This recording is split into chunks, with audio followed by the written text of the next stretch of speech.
Welcome to the No Kidding Podcast. My name's Lisa. No, it's not. How dare, are you calling me a liar to start the podcast off? Yes. My name's Lisa. I am the sister side of this podcast. The sissy side, The sissy if you will. side. Wow. Wow. On the broy side, so don't get too cocky. Yeah, so jumping right in, Launch us off, Lisa. I'm on the launch pad. I'm ready to blast. Have you heard that our family had a murder? What? You can't just what? You can't just lead in with that. Well, a long time ago, I was looking up family history for you, and I stumbled across a website about different, I was just looking up our name and everything, and there was a Millward murder, and I was obviously intrigued. I think I have heard of this. I think I looked it up one time, and there was something about a murderer, and I was like, great, that's me. That's you. You're like, oh, I knew I had it in me. But tell me the story. I don't know. Well, I'm trying to, I want to remember it. I thought maybe I could find it in my notes or whatever, but I just put Millward Murder. So hopefully I can remember it. But basically, it's a great lead in. Basically, it's just a case of a man, Mr. Millward, who murdered his wife and child. Great. And he was on trial for it. And these were newspaper articles about it. And it has the entire trial in the paper, which is really interesting. Like the shorthand, courtroom transcription? Yeah, and it has, today the court talked about this and they asked him these questions and they're checking on this alibi and whatever else. But anyways, he got convicted of murder, and basically it came out that he murdered his wife directly. I'm trying to remember exactly what happened. I can't. How do you indirectly murder your wife? Accidentally leave mercury in her coffee? Yeah. Well, for example, the child died from other circumstances, but it was in relation to the fact that he was there was a murder. I'm trying to remember this. I was trying to find it before I jumped in, but basically, is this a hitman situation? A what? Hitman situation? No. He killed his wife. He killed her with he hit her head and she died. And the child saw it. The child was there. He's no witnesses. But I'm trying to remember if I feel he left the child or something, and then the child no, that's what happened. Sorry, it's all coming back to me. So he hit the mother on the head and killed her, and then set the house on fire. And the child was in the house, but he didn't know it at the time. I think he thought, I think I forgot something, honey. Yeah. I think he thought that the child wasn't in the house, but he was in the house and he died. So it was an indirect killing. But it was but anyway, he got convicted for both murders. Probably should. Yeah. So that's family drama, Yeah. Are you sure? So was that in our bloodline or just a Millward? It was just a Millward. Yeah, I don't know. I tried to trace it back to see if there was a direct bloodline connection, but it was kind of foggy. So it happened. Not to make sure there wasn't a direct connection. I'm not 100% sure, but it was back in I want to say the 1900s or some 1910. Well, 1900s was 1910 or something. 20 years ago. It was a long time ago. Okay. Well, didn't they? I thought it was 1913 that they invented murder. They invented murder? Yeah. Oh, when was murder? Did that not exist before then? Oh. Pretty sure. When was murder invented?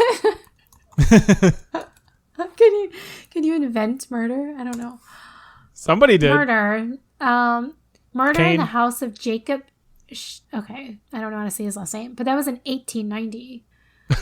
So okay, that's the first murder. I don't know when. Let's see. When was the first? Oh, geez, I was just off by 20 years. In history, the first murder, the world's okay. I mean, it's saying the world's oldest murder was 430,000 years ago. But like, how do they know that? Yeah, I mean, let's see. What is it saying? Is this like based off of when people think that Cain existed? I don't know, but it's saying that like the first person to be put to death because of a murder was in 1620. Right, like when the first law was made. Okay, the first murder law. Hammurabi's Code. Um, I'm putting my money on Hammurabi's Code. 1794. What? It says the first division of the general crime of murder into a graded subcategory was enacted into law in Pennsylvania in 1794. Oh, like in America. Well, in America, yeah. That's weird. What was it before? Just like in the greater genus of crime? I guess. It's like you kill somebody and they're like, you have committed crime. You are going to jail. I don't know.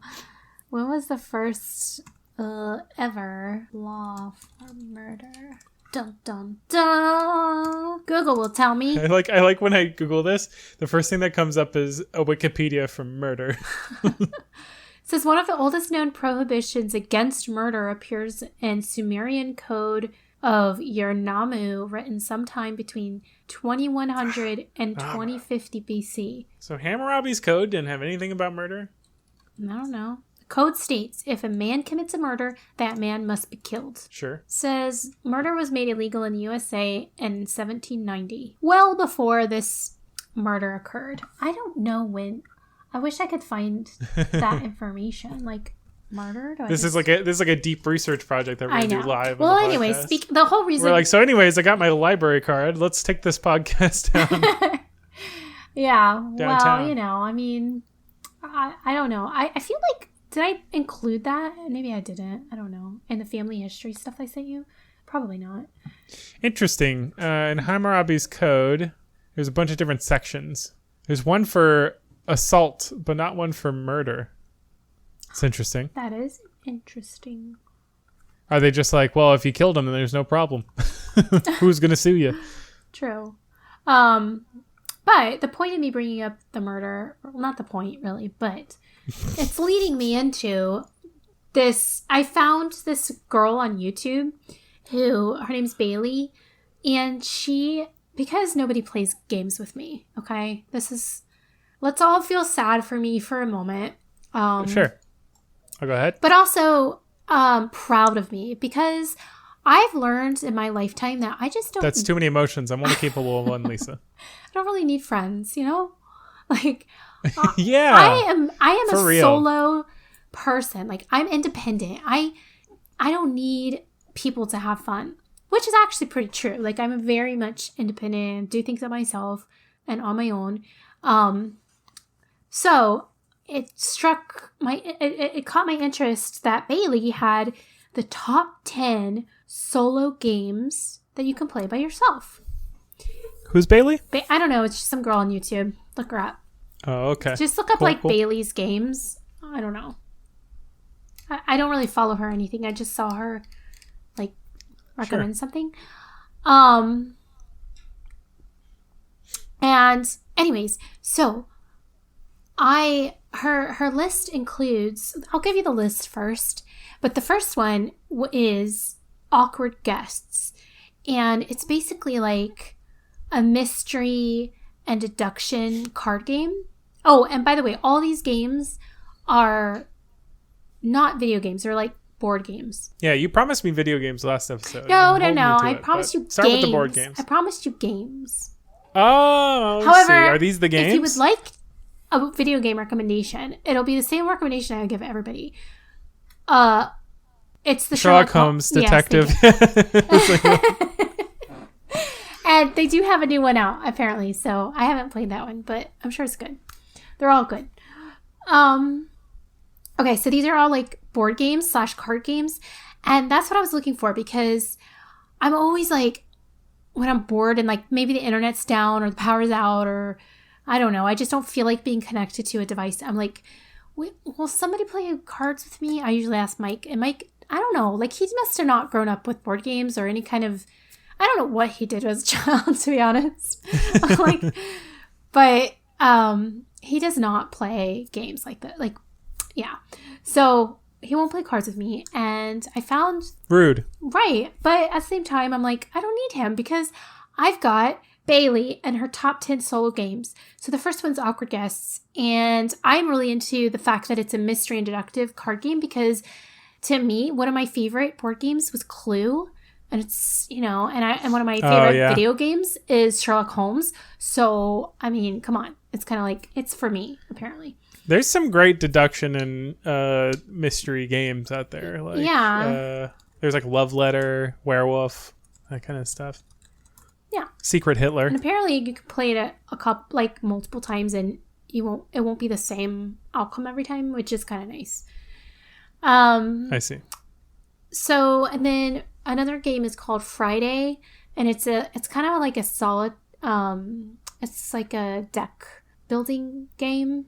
I'm not really sure, like, again, like I haven't played most of these, so I'm just giving you her recommendations. So I'm just, referencing what she said, but these are ones that it piqued my interest that I want to try.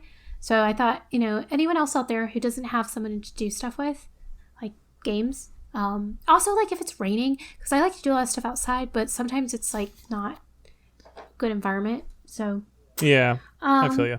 The next one is called Welcome to Your Perfect Home, which I think is like a Sims for kind of like game. Wait, this is still a board game? Yeah. It's a Sims game. I think it's similar. It's like, I don't really know. Is it like Life? So that's the closest board game I can think to. I'm going to tell you Sims. right now. Okay, so apparently Welcome to is a series of games, but Welcome to Your Perfect Home board game. I'll read you a little synopsis here. A blurb. A little blurb. Okay, so for whatever reason, I don't know. It's not giving me that.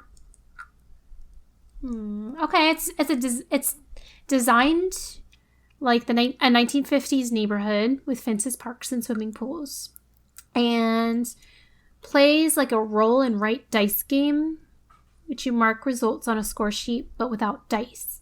Instead, you flip cards from 3 piles to make 3 different action sets with both a house number and a corresponding action from which everyone chooses one. Use the number to fill in a house on your street in a numerical order. Oh, it's kind of like Monopoly, I think. Interesting. But it looks cool. Oh, by the way. So, like, what do you do? Like, what are some of the actions? Okay, so, that would come up, for example. Okay, so it says you take the action to increase the point value of estates you build or score points at the end for building parks and pools. Players also have the option of taking actions to alter or duplicate their house. And everyone is racing to be the first to complete the public goals. There's lots to do and many paths to becoming the best suburban architect in this game. Let's see. So it's like SimCity. Well, that's what I was kind of saying. It's like a Sims board game, I think. Or is it like a HOA simulator? God, yeah, I don't know. It's pattern building, action selection. I don't know. It doesn't specifically say what the actions are. I got a lot of awards and honors, though. A lot. So... Oh, I don't know if I said this, but all of these games you can play with more than one person, but they can be played as one person, which is why they're recommended. I don't think I said what Friday was, but it's a deck building game. You optimize the deck of flight cards. Does that say flight or fight? Fight cards in order to defeat the hazards of an island. During a turn, a player will attempt to defeat hazard cards by playing fight cards from their deck. If defeated... It's like survival. Yeah, it's a survival game. If failed, the person will lose life points, but also get the opportunity to remove unwanted cards from their fight deck. That looks like flight because the I looks like an L, and it's really throwing me off. The player will use their optimized fight deck to defeat the 2 pirate ships. Pirate ships, wow. Pirate ships. It's kind of tense. It's like Robinson Crusoe. Well, there's got to be some way to get off the island, I guess. Yeah, right. So you're trying to escape the island, I guess. That's what Friday is. I don't know why it's called Friday. Maybe you got trapped there on a Friday. Maybe. It's like the whole day. It's not like a year. It's like one day you have to defeat all this stuff. So I don't know. There's a few. So I'm just going to read through them. I'm not going to give a synopsis of everyone because that would take a lot. If you want to know what they're about, go to Bailey's video. I'll look up Bailey's video so that I know I can actually like tell you the right where to go. But okay, so the next one is It's an Awful World. The next one is Final Girl Season 1 through 3. I don't know. Final Girl? Final Girl Season 1 through 3. That sounds like a video. I don't know. Interesting. Have you ever tried what is that genre called? Let me just look it up. Go on. Oh, sorry. The next one is called Horrified. The next one is Search for Planet X. Another one is called Pandemic. The next one is Castle Panic and Forbidden Desert. Those are the ones I wrote down. I think she might have had more than... Have you ever tried like visual novel style video games? It's like a genre of video games where it's basically... I mean, a lot of them are like anime and stuff, but there are also Western style ones and ones of all different like genres really. There's not like gameplay in the sense of like you have a character that walks around or something, but it's more like there's a story and there's plot and then you make choices, almost like a choose your own adventure book. Oh, yeah. But it's a video game. Oh, okay. So like, you know, stuff goes on, you're getting conversations with people and you pick like what to say to that person. And then like, there's an option of like maybe where to go. And then you like go and there's like different events that happen based on like where you go. And then like the story, there might be like a bunch of different endings that you can get. I don't know that I'm trying to think if I've ever played a game like that. I don't know why, but all the dating ones come up. Like there's a whole genre. There's a big genre of them that are like dating sims. So there's like a bunch of potential suitors and you're like trying to suss out which one's the right one for you. And once you discover that, like figuring out how to woo them. I don't know why. I guess those are the most popular, but yeah, that's weird. There's also like not that like normal, more normal ones. Not that those aren't normal, I guess, but visual novel mystery games. Life is Strange is one of them that I was thinking of. That's like that. I think I haven't played it, so I'm not entirely sure. Oh, Undertale is pretty cool. I've heard of that. One that has a bit more like what you'd imagine like standard gameplay, a little more geared towards like choice and consequence kind of stuff, conversations with characters. Okay, it sounds familiar. Like that one, I feel like I've heard of before. I did find the video, so I'll link it in the show notes if so you guys can find it. But she changed her name on YouTube. It used to be Bailey, but now it's Botany and Board. Botany. Yeah. So that's so close. It's so annoying. It's like, was it always that? Maybe she's going for like the Streisand effect, the Mandela effect. What's that? Like where you think, where it's like a mass thing where people think a thing is one way, but it's a different way. It's so hard to explain. It's like Bernstein Bears. You know about that? Oh, yeah. Yes, I know what you're saying. Yeah. Where it's like everybody, like a group of people believe that it's one thing, but in reality it's something else. But for some reason they all believed it was one thing. It's like a mass hallucination. Yeah, it's like, and like, why would they think that? It's like or like something that's spread, like it's either a misconception that's spread or just like an easy mistake to make that a lot of people made at the same time. You know what I mean? I know what you're saying. Yeah, so that's kind of that effect where it's like, well, she's not doing that, but she's like making people feel like maybe that's what happened. Like everybody's like, wait, did I just misremember? Was her name actually? Well, what's funny is like in the video, she puts up a list of like her tastes or like qualifications for picking the games, and it says Bailey's solo tastes and Bailey's solo whatever. So like that's the only that's the only like evidence I have that it was once Bailey's. Oh, Stanley Parable is kind of like that kind of like decision based thing. Oh yeah. But it's a little more based on making weird decisions, whereas some of these are more like straightforward and not meant to be like a mind games kind of. But Her Story, yeah, that's one of them. I've heard a lot about that. That actually got like amazing amazing reviews, and I think it's a mobile game as well. So Which one? Her Story. It's actually like it's made of the whole game is made of like actual like real clips like of a woman. Well, I'll just read it here. Her Story is an interactive movie video game available for purchase on like Android, iOS, Steam. This live action game allows you to play detective with pieces of a police interview.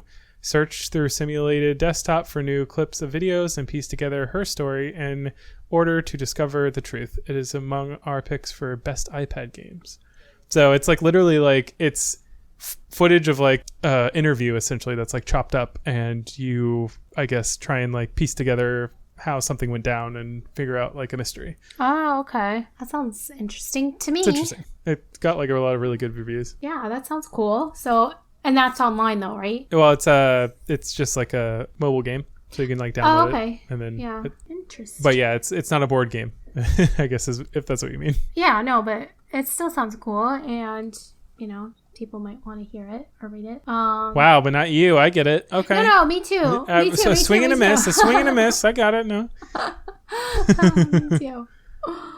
I can't look at the one that I was thinking of, but I think this is. I'll send you a list. It's the PC Mag's 20 best interactive story games. This looks like a pretty good list of them. There's ones in particular that from the beginning of this I thought of, and I've seen now so many games of this genre, and I still can't figure out, or I still haven't seen this one. It was a game where like it was a bunch of people that were on a boat, and there was a bunch of branching choices, and it came out in like an episodic format, and it wasn't that long ago, and I felt like I heard about it a whole bunch until it just like nobody ever talked about it again. Maybe it was terrible. I don't know. Oh, okay. But yeah, I guess my next choice on there for you would be like Life is Strange. I hear a lot of people say that's really good. Life is Strange.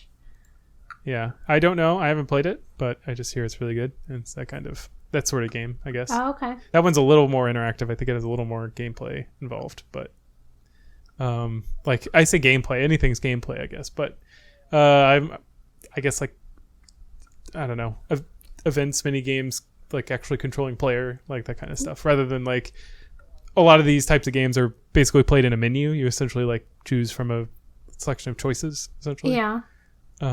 Whereas like one that keeps coming up and I would actually very much recommend, and I have played, is the Telltale's A Walking Dead series. Is it based on the show? Well, it's based on the original comics that the show is based on. Okay, yeah. So yeah, it's really well told, and it's like visual novel style. But there is like straight up parts where you like have to shoot zombies. They're far and few between, and they're usually like very like story based moments. It'll be like there's a zombie and they're going for like one of two people, and you basically have to like choose someone to save by shooting the zombie that's going for like the person you want to save. Yeah. And then it's like you only have one shot and you got to make it count. And then like you have to like essentially like live with the choice that you make and see how it plays out, and it like alters the fate of the different characters in the story and everything. It's pretty cool. Oh, that is cool. Yeah, I'll have to. It's much more like story based, but yeah, go ahead. I wish I was more into video games and like games in general. Like I wish I had whatever it is that people have who do that. Because I do. Yeah, I mean, this is like, I feel like when you start talking about like playing that kind of like board game where you're drawing cards and you're telling up things and basically just like playing along with a scenario to see the outcome. Yeah, that's basically what these are. Like they're not video games in the sense of like what most people would imagine them to be. It's more like a guided like experience, or I guess like a slightly more interactive like movie, kind of like the Bandersnatch on like Netflix. Okay, yeah. Okay, cool. So like I said, like obviously The Walking Dead's a little more towards the spectrum of like being a game where you actually like shoot stuff, but it's still like on the other side, like Had a Full Boyfriend, where you're trying to woo pigeons, is that's Oh, I didn't even tell you about that one. There is a you know how I was saying how there is a there are dating sims where you like there's potential partners. It's like romantic story, and you like try and woo some of them. Had a full boyfriend is that, but all of your suitors are pigeons. What? That's it's so kind of weird. it's kind of a parody. It's a sort of a parody of the genre, but it's also kind of just meant for people who like that type of game but don't necessarily play it for the romantic aspect. It's more like the drama and the weirdness of it. But I also played a version of it that was you were the Colonel, like from KFC, like the KFC Colonel. And you were going to, it was made by KFC, by the way. Oh. And it was a dating sim, and you were going to high school in Japan, and it was like a dating sim, but you were the Colonel, and but he was still had like, he was like young, but he had like, he was an anime character, and he has like white hair, but he's like young and in high school. Wow. It was so ridiculous. How weird. Yeah, if you go into the Japanese ones, get ready for some weird stuff, but yeah, the rest of them are. Wow. The Western ones are pretty normal. Okay. Well, I mean, it sounds like something I can at least look into and try out. I don't know. Yeah. I think that might be because like when you're saying like somebody who's into video games, there's an infinite number of video games. So yeah, it's not that you're necessarily not into video games. It's not that I'm not into them. It's just that whenever I sit down to do them or play them or whatever, I find it really difficult to stay engaged. Like, but I'm like that with almost everything. So like I can do maybe an hour tops with a video game, and I feel or any game really, or like anything really. But do you need like a tactile experience to keep you engaged? Something I think so, because like I feel like I'm more involved in stuff like when I'm moving and stuff. Like I can do it longer, but not always. But what I mean is like for video games, I feel like it takes it takes more, because even when I get to a point where I'm just like feeling antsy and I'm like, okay, I gotta stop doing this now and do something else or whatever.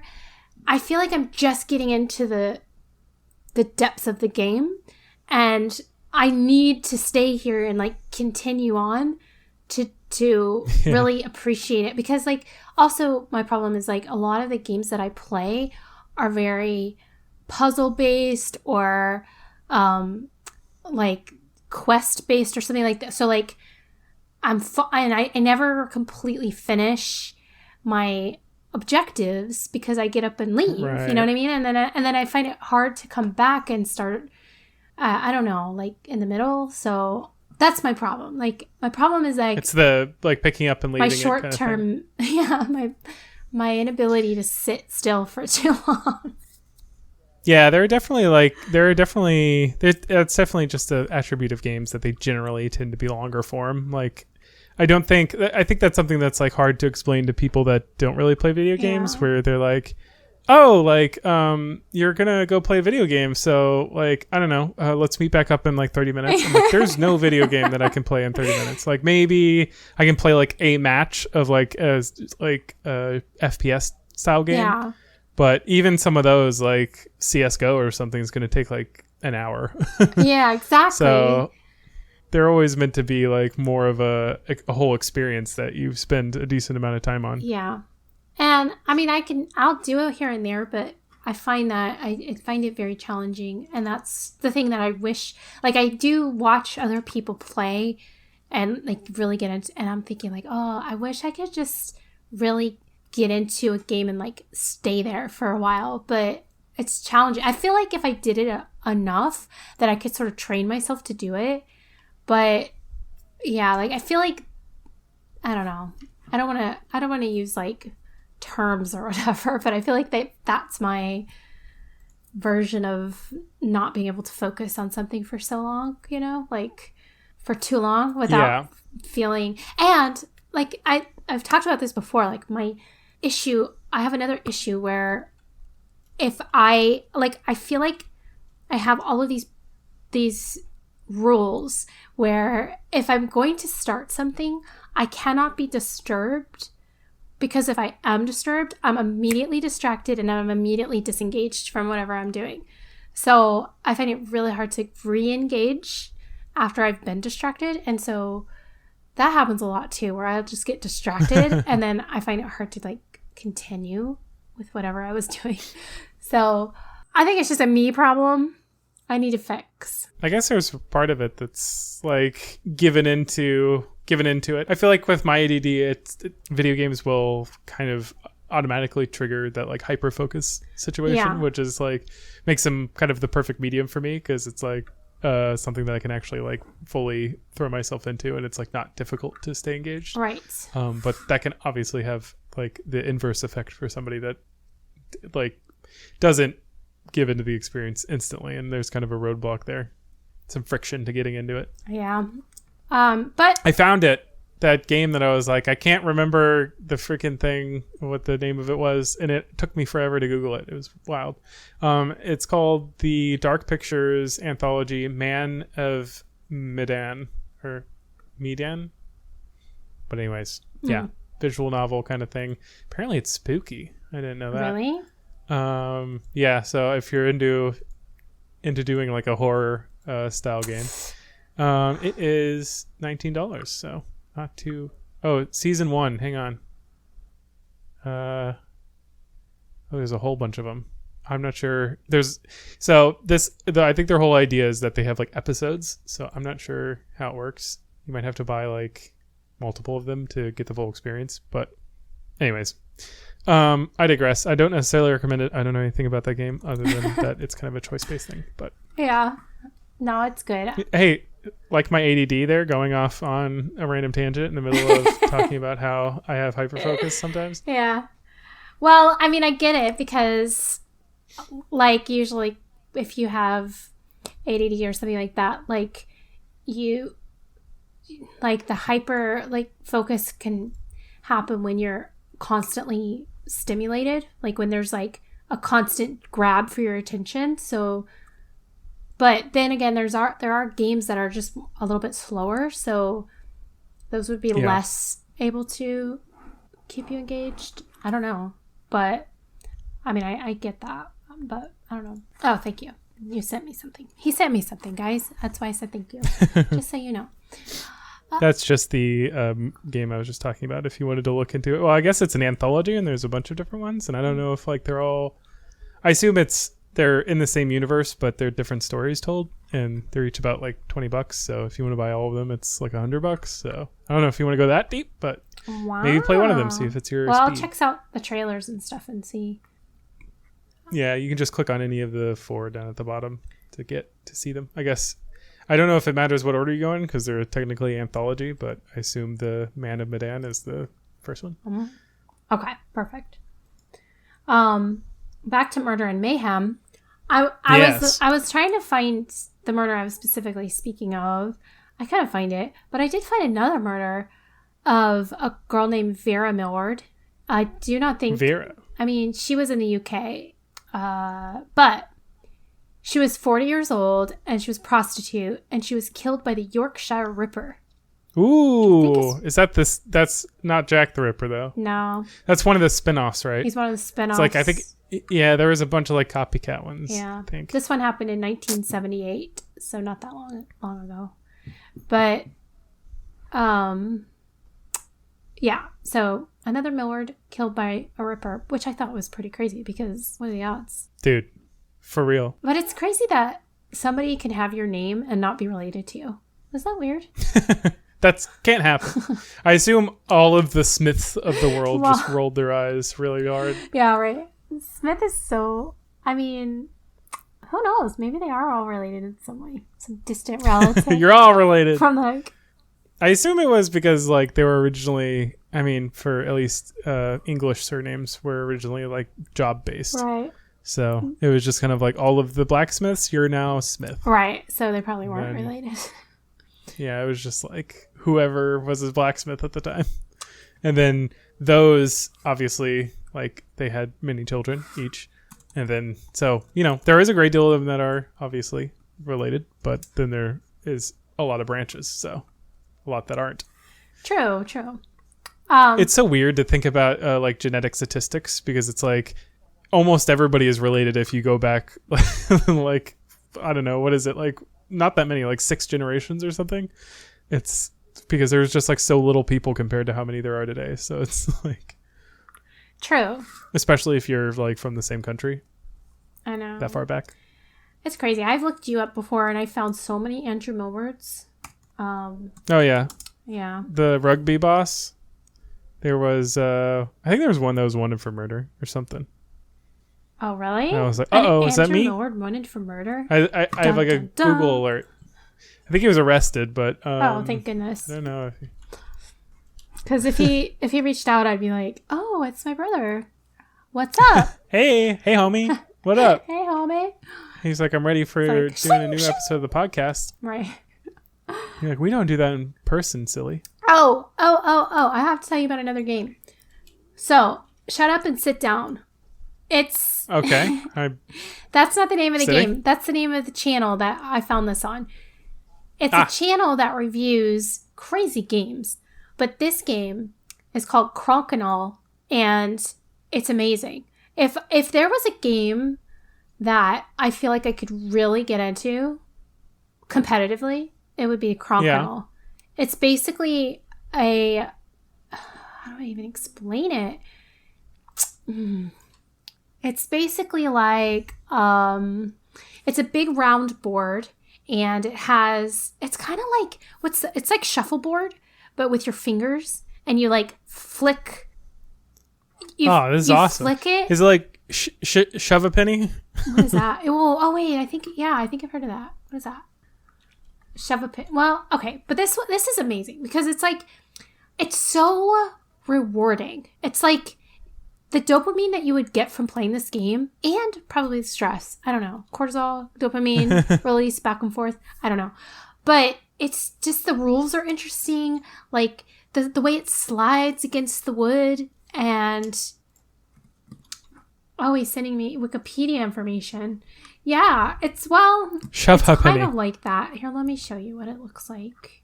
A crocodile. It's known in ancestral form as Schafgrote. Sure. What is it? Schafgrot. It's or Slipegrote. And Slide Thrift. A pub game in the shuffleboarding family. Played predominantly in the United Kingdom, 2 players or teams compete against one another using coins or discs on a tabletop board.